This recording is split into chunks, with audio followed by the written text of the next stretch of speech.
Magandang oras mga kababayan, mga kagulin boy. Bigyan natin ng reaksyon ngayon ang sinabi ni Carpio na gawin lamang na military base ng China ang Bao de Masinloc na tinatawag nila na nature reserve. Kasi noong mga ilang dekada na ang nakalipas ay meron na palang tatlong isla na nariyan sa WPS. Isa yung nasa Paracel, isa yung nasa Spratlys, at meron pang isa na ngayon ay isa ng military base ng China. At ang umpisa niyan ay mga alibay lamang ng China na may gagawa daw sila na shelter ng fishermen. Pero pagkalipas ng ilang taon ay gumawa na sila ng permanenteng struktura na ito'y ginagamit ng kanilang military as a military base. Ito yung kanilang mga tinatawag na artificial island diyan sa WPS, at tatlo na ang kanilang na-reclaim diyan na pasok sa ating teritoryo. Kaya ito yung pang-apat ngayon, ang tinatawag nila na nature reserve or natural reserve island na gagawin nilang military base ayon kay dating Justice Carpio. Kaya ito ang video atin panoorin courtesy ng UNTV. Iwala si retired Supreme Court Associate Justice Antonio Carpio na ang deklarasyon ng China na gawing nature reserve ang Scarborough Shoal o Panatag Shoal na mas kilala bilang Bajo de Masinloc ay unang hakbang para tuluyang gawing base militar ang lugar. Ayon kay Carpio, hindi ito unang beses na ginamit ng China ang isyu ng kalikasan bilang palusot para sa mas malawak nilang layunin. Ayon kay Carpio, hindi ito unang beses na ginamit ng China ang isyu ng kalikasan bilang palusot para sa mas malawak na layunin. Noong 1987, nagpatayo ang China ng umano'y radar weather station sa Fiery Cross Reef sa ilalim ng UNESCO project. Pero kalaunan ay naging isa ito sa pinakamalaking air at naval base ng China. Noong 1995 naman, nagtayo ang China ng umano'y silungan ng mga mangingisda sa Mischief Reef. Ayan, so pangalawa na yan. Na ngayon ay isa na ring malaking base militar. Sa kasalukuyan, muli na namang iginiit ng China ang pagtatayo ng nature reserve sa Scarborough Shoal. Ngunit babala ni Carpio, maaari itong maging daan upang makapaglagay sila ng istruktura na kalaunan ay gawing naval at air base, katulad ng ginawa nila sa Fiery Cross at Mischief Reef. Ayan, so napakadelikado yan dahil ang Bajo de Masinloc ay parte na talaga ng Zambales. Kaya napakalapit na lang yan sa Zambales. Kaya kahit basuka ay makaabot na yata sa kahit bala lang ng kanyon, baka aabot na dyan sa mainland ng Zambales. Kapag naging military base ng China ang mga isla diyan sa Bajo de Masinloc. Kasi ang gagawin diyan ng China ay hahanap lang sila diyan ng maliliit na isla tapos tatambakan nila para reclamation, para sabihin na sila mismo ang gumawa at hindi ito isla ng kalikasan. Napakatuso talaga ng China, mga kababayan, di ba? Kasi dalawa pala sa ating mga isla ang meron na silang military bases kung saan nandyan yung meron silang airport para sa mga eroplano at meron din silang mga seaport para sa kanilang mga battleship. Kaya natutulog tayo ng gising pagmulat ng mata natin, nandyan na pala sa Bajo de Masinloc yung kanilang military China military base, which is yan ay napakalaking banta din sa mga EDCA sites ng Amerika na narito sa Pilipinas dahil nga madali na silang matira ng mga missiles, di ba? At mga eroplano ay madali na lang makalipad papuntang Pilipinas.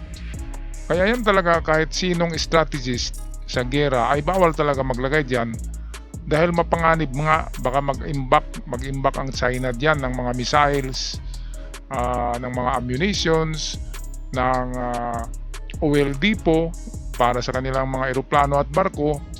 Kaya walang kawala na ang Pilipinas kapag nandiyan, abot kamay na lang ang abot tingin na lang ang isla ng China. Siyempre sasabihin ng China na sa kanila yan na teritoryo kasi meron na silang isla. Kaya yan nga ang unang gagawin nila para maklaim nila ng lahat dyan sa Bajo de Masinloc, ay maklaim nila kapag nakapagtayo sila dyan ng artificial island. Kaya hook or by crook ay talagang dapat aayawan natin yan. Palagay ko yan ang mitsa ng kaguluhan talaga eh. Kapag nagpilit yan ang China na kukunin nila yan, nako, lahat ng Pilipino ay magagalit, lalo na ang taga Sambales kasi ang lapit-lapit na niyan. Taga Palawan, ang lapit-lapit na niyan, ng baho ng Masinloc na yan. Eh meron nga akong subscribers dito na taga Masinloc eh, di ba? Mga kababayan diyan sa Sambales. Papayag ba kayo na magtayo diyan ng isla? Gagawa ng another artificial island at gagawing military base ng China. Di ba, hindi masingganin na kayo diyan? Kaya yan dapat ngayon ang magbigay ng desisyon ang Pilipinas at Amerika. Kasi ang Amerika lang naman talaga ang nasa likod palagi ng Pilipinas. So ang pag-atake sa Pilipinas ay parang pag-atake na rin yan sa Amerika. Yan ang defense treaty ng Pilipinas at ng Amerika.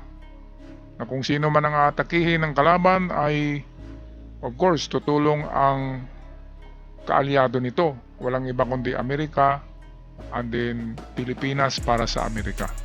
Okay, balik tayo kay Justice Carpio sa kanyang mga teorya tungkol dito sa pagtayo ng China at pag-reclaim ng mga isla dyan sa Baho de Masinloc.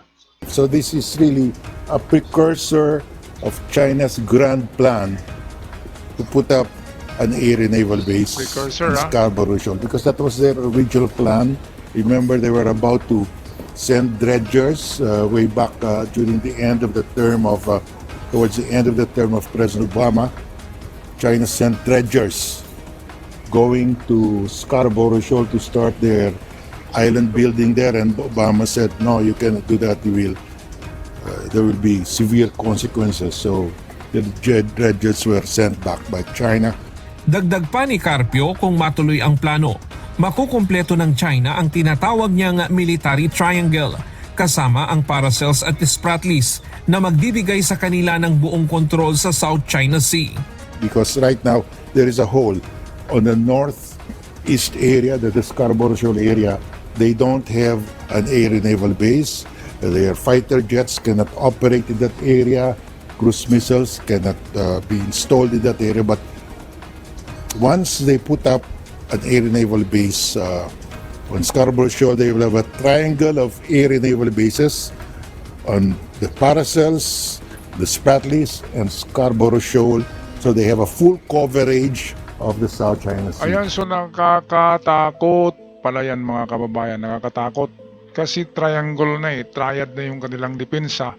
Isa pala doon sa Paracel, isa sa Spratlys ang na-reclaim ng China, at pangatlo itong Scarborough Shoal. Which is kapag nakuha ang Scarborough Shoal, pinakamalapit talaga yan sa Pilipinas. At parting nga yan ng Sambales, hindi lang malapit, Pilipinas na yan eh. Kaya nako, parang magkagulo na yata mga kababayan. At kapag ganito ay nako, pag-isipan ko ng mabuti kung sasama ako sa training ng hindi na ako i-train eh. Kasi reservist na nga ako sa Naval. Kaya refresher course na lang, di ba? Refresher. Paggamit ng mga nako. Parang panaginip lang kung mangyayari yan. Isang araw may putukan na diyan sa Sambales, sa Baho de Masinloc, inatake na yung ating BRP Sierra Madre. Hatakin daw ng malaking tugboat yan ng China eh, yung BRP diyan, Sierra Madre, na bulok na na barko ng nariyan yung ating outpost. Kaya yan, mga army diyan, kung merong isa sa subscribers diyan, mga sundalo natin dyan sa BRP Sierra Madre, handaan nyo na yung inyong mga dyan, mga armas at munition. Linisin nyo na yung mga barrel ng inyong mga M4A1 o ano man ang issue nyo dyan, at mga 50 caliber na mga nyo, sniper rifles at mga machine gun, dahil nga hahatakin ang barko nyo eh. Kung madurog-durog yan, di ba, kayo, lalangoy kayo dyan. Kaya wag niyong hayaan na hatakin niya ng tugboat, ay kalabitin niyo na. Dahil parang kayo na ang tinalian niyan sa liig tapos sinatak eh. Napakalaking insulto niyan. Na ang barko niyo, ang outpost niyo ay bigla na lamang hatakin ng tugboat ng China. Bahala na kung bahala, di ba? Kapag ganyan nasisirain na ang inyong outpost dyan na BRP Sierra Madre, sabihin ko sa inyo, kapag hindi pa kayo kumalabit, ay yan na ay pinakaduwag na tao sa buong mundo na hinahatak na yung bayag mo ay hindi mo pa kalabitin yung hawak mo na rifle. Katulad nung nangyari na may naputol na daliri dyan, di ba? Pati mga armas nyo kinuha ng Chinese Navy. Bakit yung armas nila hindi nyo kinuha? Tapos yung naputulan pa tayo ng daliri dyan. Ay nako, mga kababayan. Kaya wag na masyadong duwag. Ipatikim nyo na ang their own medicine. Sabi nga, ang kanilang ginawa ay balik nyo sa kanila. Ating mga magiting na sundalo dyan sa BRP Sierra Madre ay kayo dyan talaga ang unang mga heroes ng Pilipinas kasi malapit kayo talaga ang unang didipinsa dyan eh. Kaya palagay ko ay meron talagang mangyayari kapag ipilit ng China na magtayo dyan, mag-dredging, gagawa ng istruktura sa Baho de Masinloc. Ayaw ng Great Britain, ayaw ng Amerika, ayaw ng Pilipinas, ayaw ng Japan. Siyempre ayaw din ng Taiwan kasi malapit na rin yan sa Taiwan. At ayaw nating lahat, di ba mga kababayan? Alright, balik tayo dito sa teorya ni Justice Carpio tungkol sa pagdeklara ng China na nature reserve daw nila ang Baho de Masinloc. Ang buong Baho de Masinloc, malaking karagatan. So gagawa sila ng istruktura dito. At wala nang iba, kundi military base yan ng China. Nako, grabe. Palapit ng mga insik sa atin. Yan nga ang sabi ni yan ang sabi ng isang analyst, political analyst na baka pagising natin, China na. Ayan nandiyan na sa Baho de Masinloc. Susunod na buwan ay meron ng mga barko diyan na na maghakot ng buhangin at magtambak diyan sa mga isla diyan at palakihin nila ang mga isla para magagawa sila ng mga airport at military installation. Nakakatakot mga kababayan, no? Okay, so ito, makinig muli tayo kay Justice Carpio. They will totally control the South China Sea. Para naman sa security analyst na si Dr. Chester Cabalsa, konektado ang pinakahuling insidente ng panghaharas ng China sa Scarborough nitong Martes sa plano nito na magtayo ng istruktura sa Scarborough o Panatag Shoal. Kaya dadaanin nila sa pamumuwersa upang ipatupad ang kanilang sariling batas at igiit na kanila ang shoal. Kahit malinaw na sinasabi sa 2016 arbitral ruling na ito ay bahagi ng Pilipinas. Yes, definitely, no. Dahil gusto nga nilang i-impose yung kanilang bagong domestic law, gusto nilang gawing protected area yung Panatag Shoal natin. Definitely, mambabraso sila yan para ipaalam sa Pilipinas na sa kanila yung lugar na yun. Pero syempre hindi tayo magpapatinag sa kanila dahil unang-una yung 2016 Arbitral Award, sinasabi na pag-aari talaga ng Pilipinas yung Scarborough Shoal o yung Panatag Shoal. Ani Carpio, may mga opsyon naman ng Pilipinas para kontrahin ng China sa kanilang plano, gaya ng patuloy na pagpapalakas ng alyansa sa mga bansang may kahalintulad na pananaw. Matagal na rin itong itinutulak sa pamahalaan ng pagkakaroon ng Unified Historical Legal Basis para sa mas matibay na batayan ng Pilipinas sa pag-claim sa mga bahura sa West Philippine Sea. Okay, so balikan muna natin itong sinabi nitong isang political analyst. Ito, nasabi niya na itong ginawa ng China na yung latest na pambubuli diyan, yung dalawang barko ang nagbumbero sa ating barko ng Coast Guard at nagpaputok pa sila, meron silang live drill, kunwari live drill, pero pinaputukan talaga noon ay mga mangingisda para matakot ng mangisda sa Baho de Masinloc. At kapag na-establish na nila na sa kanila yan dahil sa pananakot at pambubundol ng ating mga barko, so kapag nakita nila na umatras tayo kasi duwag, at walang bayag, di ba mga kababayan? Anong masasabi nyo dyan? Binubumbiro ka na nga tapos nagpabundol-bundol ka pa. Napakaduwag naman, bundulin mo rin, di ba? Kung palaging ganyan na lang na binubundol-bundol, binubumbiro-bumbero, ay talagang sasabihin ng China na duwag tayo tapos tatakbo tayo. Mabilis pa sa alas 4, di ba? Yung barko natin, ang bilis-bilis na tumakbo pa atras. Wag tumakbo pa atras, paikot-ikot lang dyan kasi atin yung Scarborough Shoal para hindi makapwesto dyan ang China. Baka sa susunod na buwan, baka 4 na barko ang naka-standby dyan ng China sa Baho de Masinloc.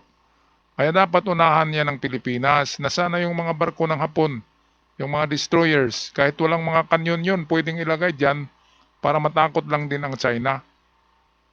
Di ba? At mag-request sa Amerika na maglagay ng standby dyan ng mga destroyers or isang battle fleet ilagay dyan para hindi na makareclaim ang China ng isa sa mga isla sa Baho de Masinloc. Okay, so ito na nga ngayon, sabi ni Carpio ay merong pag-asa ang Pilipinas kapag magipagdamihan natin ang ating kaalyado. Kaya swerte nga ay lumapit sa atin ang UK, ang Great Britain, lumapit sa atin at para sasali sila sa ating mga exercises para ipapakita sa China na pati UK ay kapanalig na ng Pilipinas. Balik tayo kay Justice Carpio. May kahalintulad na pananaw. Matagal na rin itong itinutulak sa pamahalaan ang pagkakaroon ng Unified Historical Legal Basis para sa mas matibay na batayan ng Pilipinas sa pag-claim sa mga bahura sa West Philippine Sea. There are many options. We can strengthen our alliances with the U.S. and other like-minded states. Let them sail there on freedom of navigation and overflight. And then second, we have to come out with a unified historical and legal basis why we have sovereignty over Scarborough Shoal and the Caline Island Group.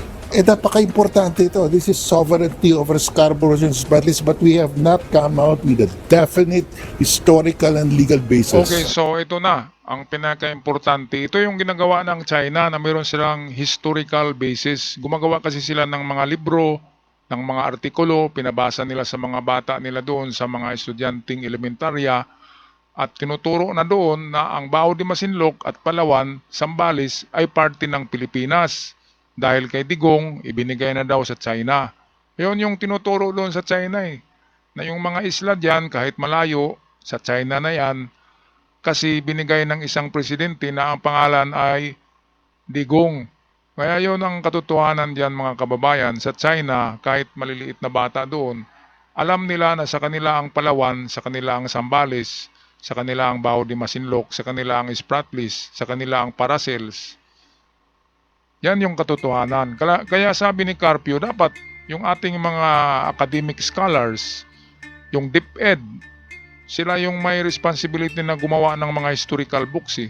Ang DepEd, umupo kayo dyan at gumawa kayo ng mga libro na pang-elementary na nakalagay sa History of the Philippines na idagdag nyo yung istorya about the Bilardi map, ipapakita sa ating mga kabataan sa mga elementary na atin talaga ang WPS Paracels, Baho de Masinloc, Spratlys, Zambales at Palawan. Dapat yun ang ituturo sa mga elementary o kindergarten pa para ang ating mga kabataan, pag sila naman ang magiging leader ng ating bayan, ay ipaglalaban nila yan dahil alam nila na atin yan. Yan yung ginagawa ng China kasi kaya ang move ng China ngayon na pang-aagaw ng ating teritoryo ay suportado yan ng mga kabataan sa China. Dahil nga na-brainwash na yung mga kabataan sa China, nasa kanila talaga ang Palawan, ang Zambales, Baho de Masinloc, Spratlys at Paracels. Dahil nga binigay ng isang presidente na ang sarap anuhin, di ba? Binigay sa China ang ating teritoryo ng taong yun. Kaya itong mga DDS, hindi nila ito na issue babanggitin Kasi diyan talaga nagkamali si Digong sa pagiging malapit na kaibigan daw, pero nang hulihin siya doon sa Hong Kong ay hindi siya kinuha ng China. Hugas kamay ang China, yan ang katotohanan. Sana yun, papuntang China na yun si Digong eh. Pero walang approval kay Xi Jinping na pupunta siya ng China kasi malalagot siya sa Amerika. Kaya yun, bumalik sa Pilipinas at nahuli ni Tory. Kulong. Nandun ngayon sa dahig. Di ba mga kababayan? Paki-comment na lang sa ating comment section down below tungkol sa masasabi niyo nitong pang-aagaw ng China sa ating teritoryo diyan sa Baho de Masinloc. Ako'y magpaalam na at sa aking mga bagong bisita sa channel, huwag kalimutan mag-subscribe. Napakalaking tulong para sa ating channel. Hanggang sa muli, God bless the Philippines at ingat ang lahat.